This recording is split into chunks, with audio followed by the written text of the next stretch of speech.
Hi, welcome to another episode of Managing Well. I'm your host, Tonya Ladipo, and I'm so excited to be in conversation with Giovan Lane today. Giovan Lane is a global diversity, equity, and inclusion manager with over 15 years of experience as a scientist. In her role, Giovan is a dynamic innovator who activates the strategic evolution of GSK's inclusive culture within pharma and R&D. Giovan, welcome. I'm really excited to be in conversation with you. Thanks, Tanya. I'm really excited to be here.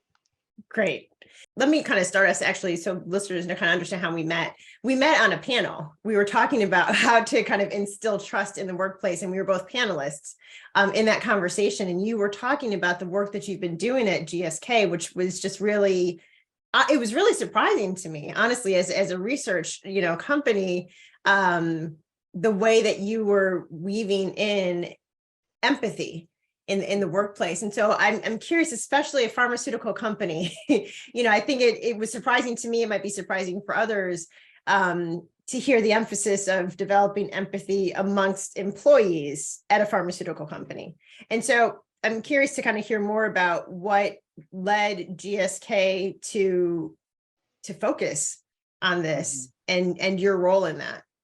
For sure. Yeah. So when you take a step back and think about pharmaceuticals and research, you have to understand that at the heart of it, all of our employees have some level of empathy, right? Because we're looking to focus on the patients that we're serving ultimately at the end of the pipeline of our drugs. And so when we think about empathy and internalize it into our organization, um, it was a bit of a change or like a step change when we're now focusing on self and focusing on our coworkers when we're thinking about empathy. And so what I realized about needing to create change within our organization was needing to kind of get at the base level behaviors of the individual employee, so that they're thinking in a different way when it comes to DEI, but not necessarily be in your face when it comes to DEI, right? So Yes. it's kind of like, okay, how can we focus on base level behaviors that everybody needs? So empathy is one very big skill that we all need, that we all use within our day to day. And so by focusing on that, having that be something that we're pulling out and really pulling through across the organization, it then allowed for our employees to think differently, to engage with one another differently, and also put into practice what we normally think about when we're thinking about our patient, but thinking about it in the context of our day-to-day work. You said a couple of things that I just want to pull out, to not kind of, you were saying, focusing on empathy and not kind of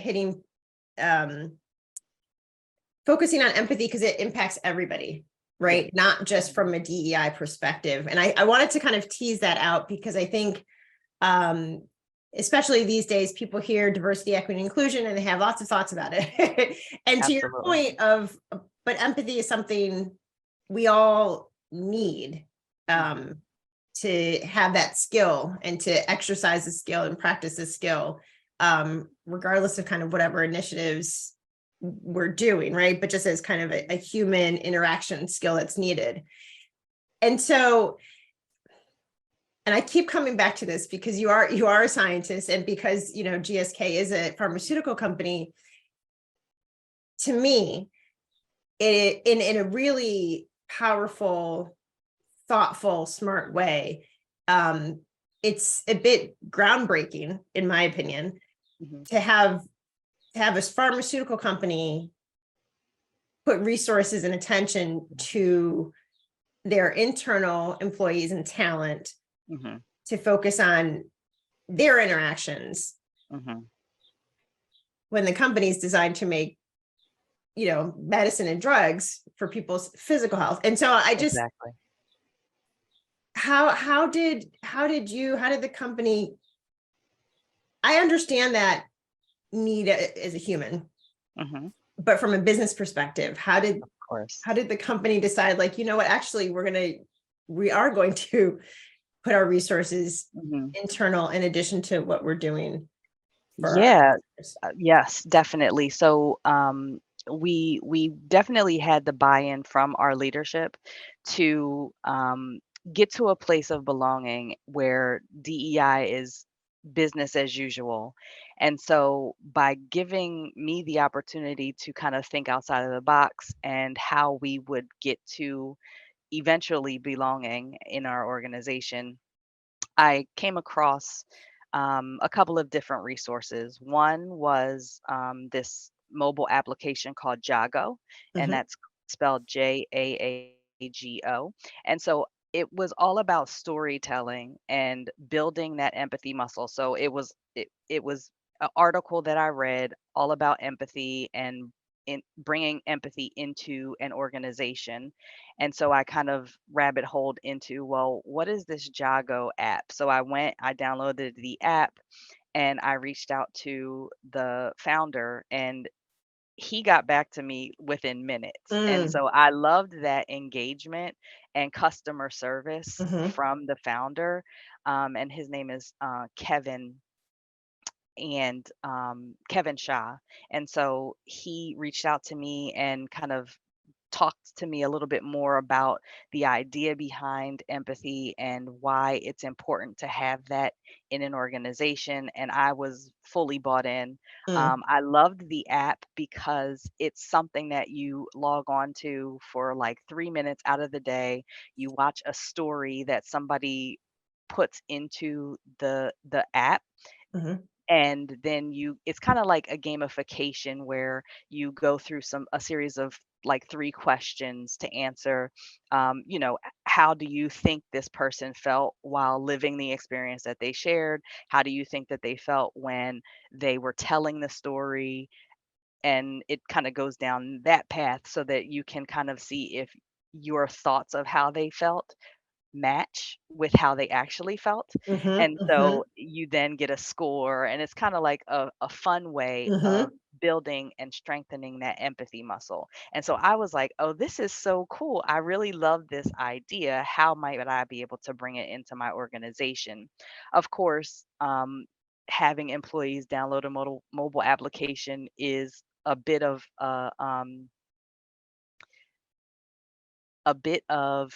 a challenge, I'll say, because they don't necessarily want to download something extra on their mm, personal device that mhm, is for mhm, work. So the way that we then rethought about how to kind of bring empathy into the organization was at least to have a empathy 101 session. So we invited Kevin and his co-founder to come and just give a base level mhm, understanding of what empathy is mhm, and why we need to be thinking about it in the context of everyday working experiences and relationships.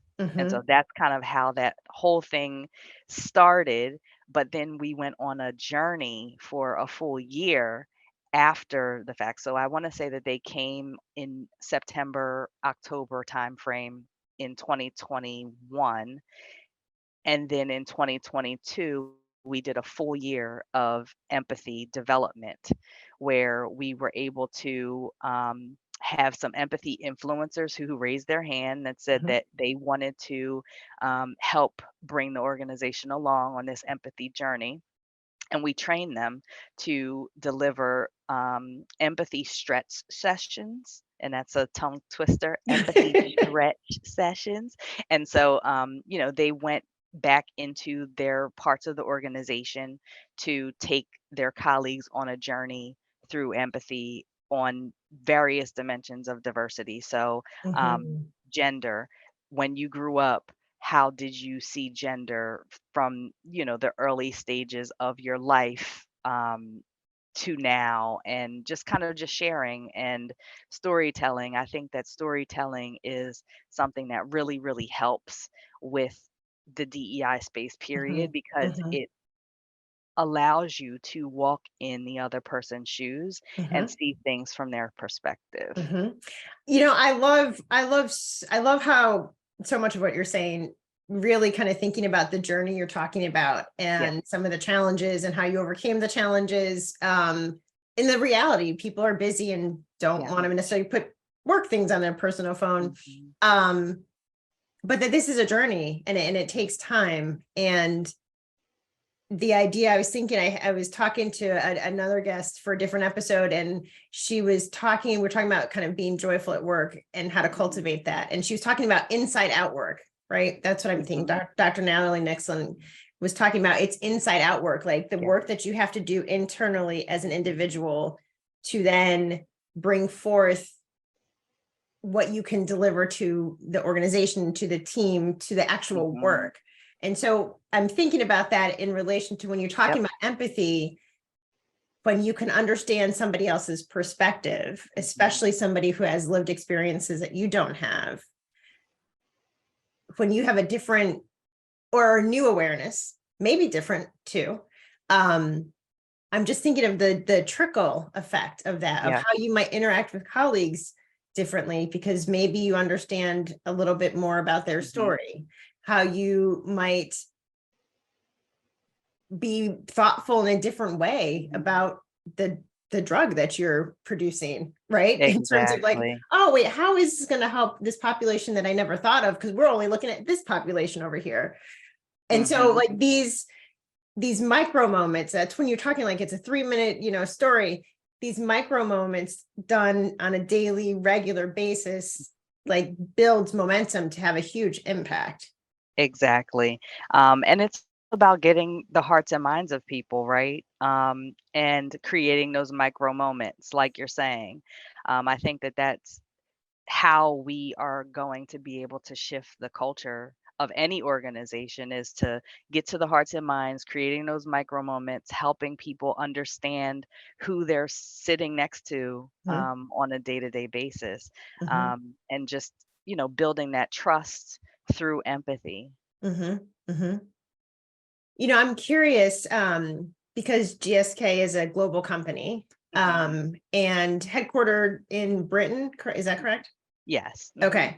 And so I am kind of curious if you've noticed any regional differences, or surprises just in terms of the implementation, of really kind of bringing empathy into the workplace in these really tangible ways. And when I say differences and surprises, in the implementation and the engagement, in the response, like kind of anything that, Yeah. I probably would say, yes, there is a difference, because oftentimes when I do speak to colleagues that are based in the UK, um, they more so are just there to get the work done. They don't want to bring in, their personal lived experience into the conversation. They just don't see that as being something that is of importance.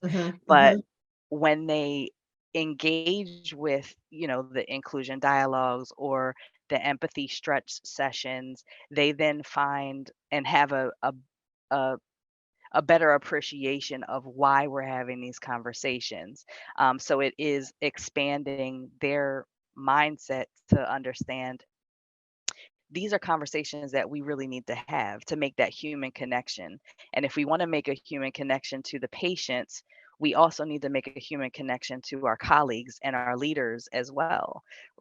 We're all humans, we're all coexisting together, ultimately trying to get to that, blockbuster drug that's going to help billions of people across the world.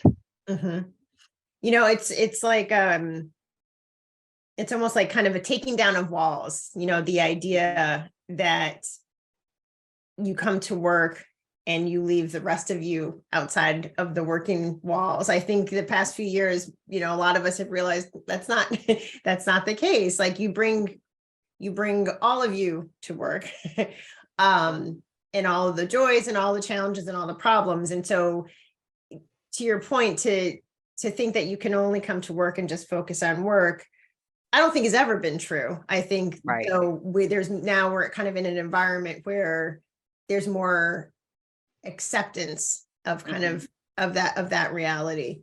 Yeah, for sure, for sure. I think that when leaders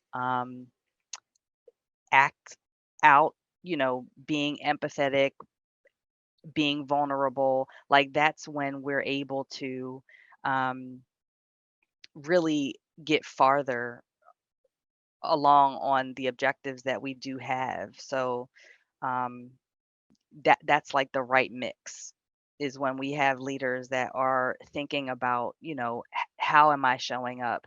Am I being inclusive? Am I considering everyone? Knowing and understanding, that this person doesn't need the same thing as that person. And so kind of catering your leadership to Mhm. the individual. Mhm. Mhm. You know, I'm listening to you talk about, people wanting vulnerable leaders, and we're talking about empathy, and we're talking about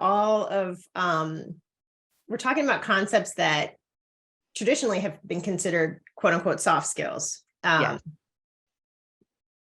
which I think is interesting because those are some of the hardest skills For to sure. learn and demonstrate. Um, and so there's been this shift in what we're requiring of our leaders, what we're requiring of our employees. We talk about showing up as your full authentic self, and we talk about Mhm. leaders being vulnerable.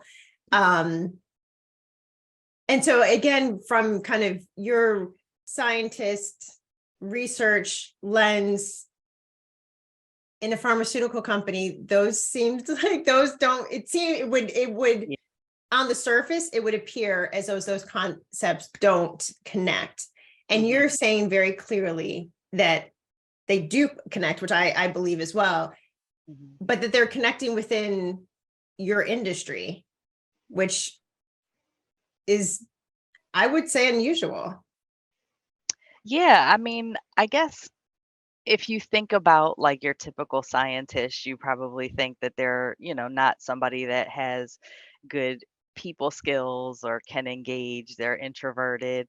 But we have folks here that run the gamut of different personality types. So, you can't think that everybody at our organization thinks one dimensionally. Um, and on top of that, like this is a big business. So we have folks that are in finance and in marketing and, so there's more than just the science aspect, the research aspect.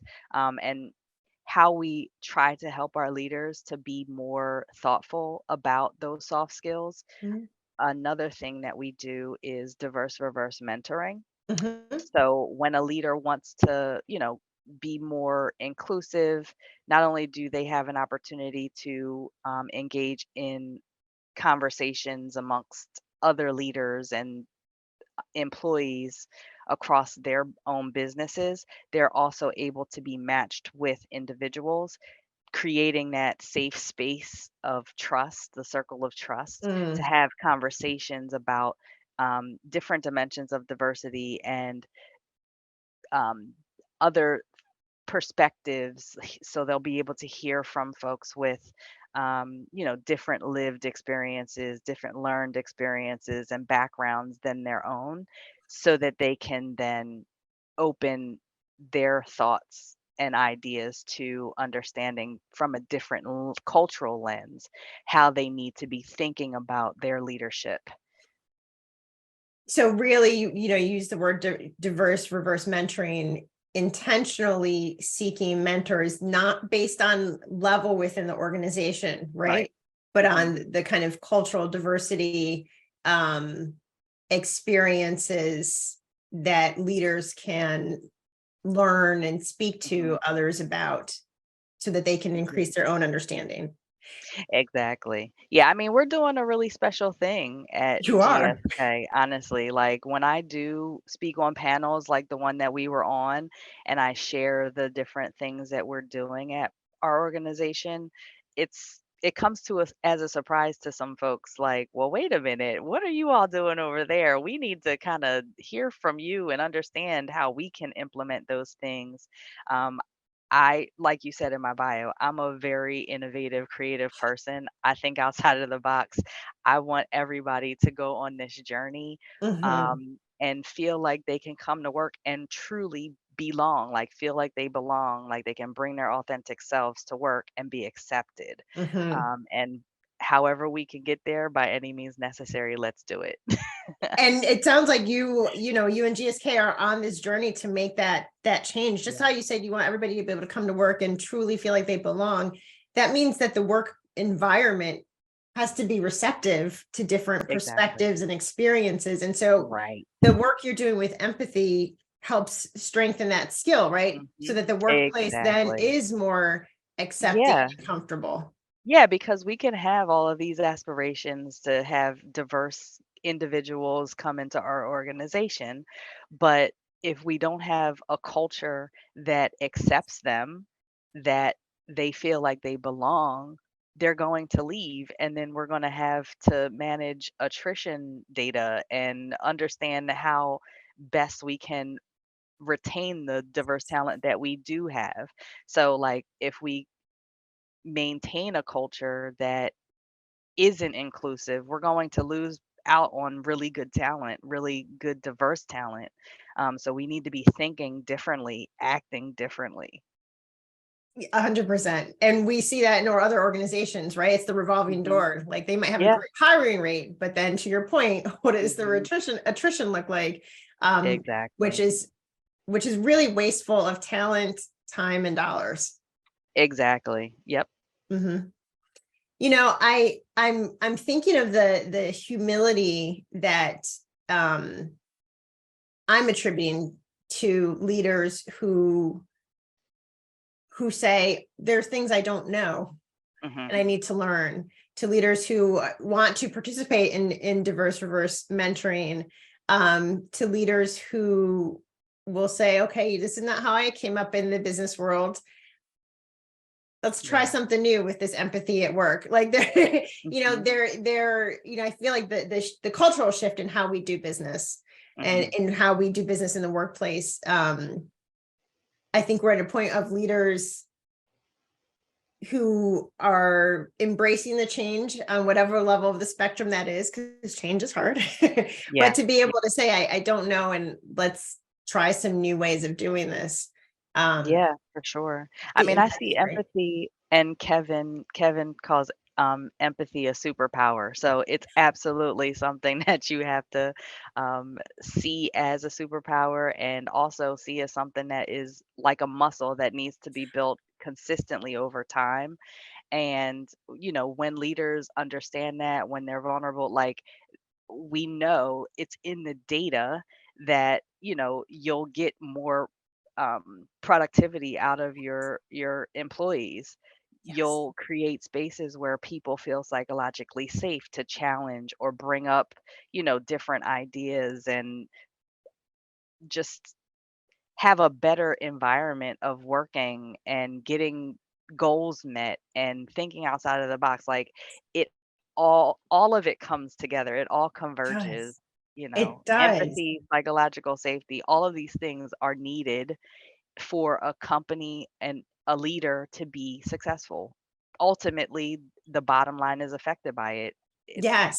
the data is out there. No, you're absolutely right. And it Mhm. affects how people work together internally. But then Mhm. also, to your point with the bottom line, it dramatically impacts the service or product that you're able to deliver, right? Which Absolutely. Yeah. impacts the bottom line. I think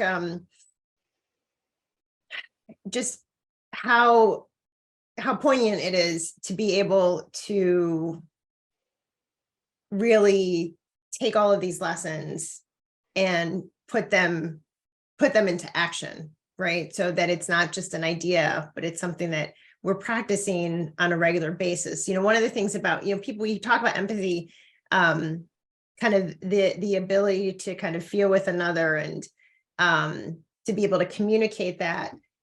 It doesn't mean that we will always get along. Right. I think I want to kind of bring that reality.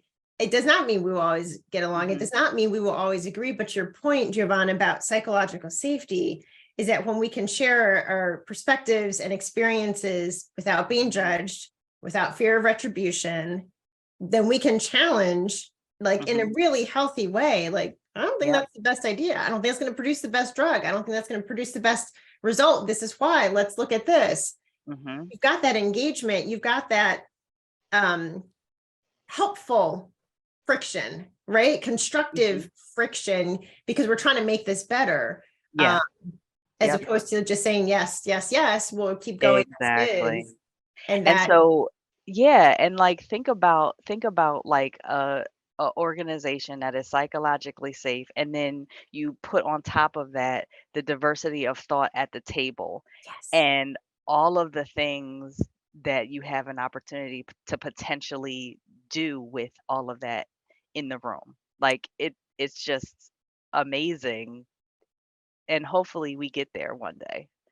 Yeah, I see your smile. I'm feeling the same way. Like, it's amazing. Yeah, It's exciting, right? it is. Because, and I'm guess sensing from you. I know I've had the experience of like when you are in those rooms and you have, I remember being with my team and, I had 4 of them telling me, that is not at all what I heard, Tonya. And I was like, but I heard it this way. And then I heard all of them and I was like, okay, even though I heard it this way, I'm hearing everything that you're saying. Mhm, So let's go with that. Like, there's this energy, this kind of mhm. exciting engagement of like, ooh, I'm wrong. Tell me more. Like, Yeah. it's not just like everything has to be the way we've always done it. Mhm. And if you don't have the people at the table with diverse experiences who are then feeling, when I say psychologically safe, that it's not Mhm. going to impact their career negatively. Right. Um, when they are in a space where they can truly speak up and contribute and not just be a rubber stamp, like that's when the magic happens. It, absolutely. Absolutely. Yep. Yeah. This is such this has been such a joy and talking to you. And I'm kind of Yeah. curious. I have a couple of questions. If there's anything kind of in particular you want to share with our listeners before I kind of ask a final question. The only thing that I would probably share is to always think how you can do something differently. Think outside the box. So, one thing that I would probably share with your listeners is to take something and see how you can think about it in a different way. Mm, um, think of the art of the possible, right? Like outside of the box mm, thinking, how you might be able to kind of turn something on its head and create something that is amazing that you probably didn't initially think about. When it comes to DEI, when it mhm. comes to putting a program in place, or delivering a resource for your leaders or employees within your organization, just try to think differently. I love that. I love that point. I think kind of to close, I'm always curious when I talk to people, what is one thing that you wished you knew earlier in your career? That is a really good question. So one thing that I wish I knew earlier on in my career was to trust in my skill set Mm, and what I bring to the table, and then also to think about it from the perspective of transferable skills and how I might be able to utilize the skills that I currently have and take it somewhere else beyond what I've mhm. ever imagined before as far as my career path is concerned. So that's something that I'm really keen to focus on. And when somebody asks me about, well, how did you get to where you are today, Giovanni?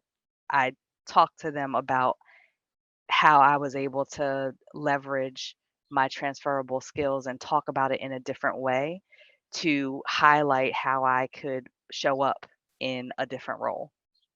So actually, I know I said that was my final question, but would you mind sharing that with us? Would you mind sharing how you did leverage your skills as a scientist to where you are today? Mm. Yeah, for sure. So, for instance, one thing that as a scientist I was doing was developing cell-based assays. So it's kind of like writing a recipe or developing a project or a program. So you have to have, all of the steps in Mm. place and all of the um, reagents and, measurements all put together. So it's kind of like a project manager, right? Mhm, mhm, Making sure you have everything, all of the pieces that you need to put into place. And so kind of talking about how, as a scientist, this is what I do to develop an assay. It's a program manager or a project manager type role, and kind of talking about, the things that I was able to do to, you know, think about how I'm going to get to the end result for my test, and kind of talk about it from a project manager or a program manager's perspective, right? Or um, I've I've been involved in the steering committee for ERGs, so an mhm, employee resource group. So developing engagement sessions, and mhm, how I was able to do that for the members of our ERG, but then also how I could also take those skills that I was using to build a engagement session for students or our members, and how I can then transfer it and use it in a role in the talent program management space or in a DEI space to engage with employees across our organization. mhm, So that's kind of what I mean. So you can take the technical and, make it um, into something that is transferable for sure. mhm, You mhm. just have to think about it in a different way. I'm glad you just said that, because as you were talking, I was thinking this is exactly what you were saying earlier. Like, how do you Mhm. think about what you're doing in your career in a different way? Perhaps it Mhm. doesn't. Nobody's career is linear. People talk Right. about it like it is, but nobody's is, right? For sure. And so being really thoughtful and intentional, to your point of how can I move in places I want to move into with the skills that I have. Exactly. And another thing that a woman shared with me, she's actually the leader of my team now. She shared with me that, don't necessarily look at roles to aspire to. Mm, Look at skills that you can mhm, put in your toolkit that can take you to more than just that one role that you're looking at. And I mhm. thought that that was so profound. Like, duh, why didn't I think of that? But it's so, like, it really makes a lot of sense. It does. Yeah. It really does. I was talking to somebody who at some point in their career, I think they became an executive assistant. Mm, And their peers were like, wait, why are you taking that position? And she was mm, really clear, because I'm going to learn a lot from working with this person and in yeah. this role. And so I'm taking this position. Hmm. And then she took those skills and kind of went in the direction perhaps people would have expected her to go. But she was very intentional of like, this Hmm. isn't, some people might see this as a detour. This is not a detour. This is Right. gathering more skills and experience that I need. Exactly. Exactly. Yeah. I love that. Mhm. Giovan, thank you so much for sharing your passion and just the work that you are doing with GSK. I think it is so innovative and Mhm. so possible, so practical. It's not pie in the sky. And so I really, really kind of appreciate you sharing everything that you've been doing, continuing to do, as you said, on this journey to really developing empathy in the workplace in a way that is going to have tangible and meaningful results for the culture and employees, and then ultimately for the products that you produce. So thank you so much. Wow. Thank you. I really appreciate it. Thanks, Tanya. Always enjoy our conversation. Likewise. Likewise. Thank you for listening to Managing Well. Please be sure to rate, review, and subscribe wherever you get your podcasts. If you want to learn more about today's episode, go to theladipogroup.com/podcast for a worksheet on today's episode. A special thanks to my podcast team and the Ladipo Group who supports this show. Managing Well is produced and edited by Black Faves Brand Studio. I'm your host, Tonya Ladipo. If you have any questions or topics you want to discuss, email me at managingwellpodcast@theladipogroup.com.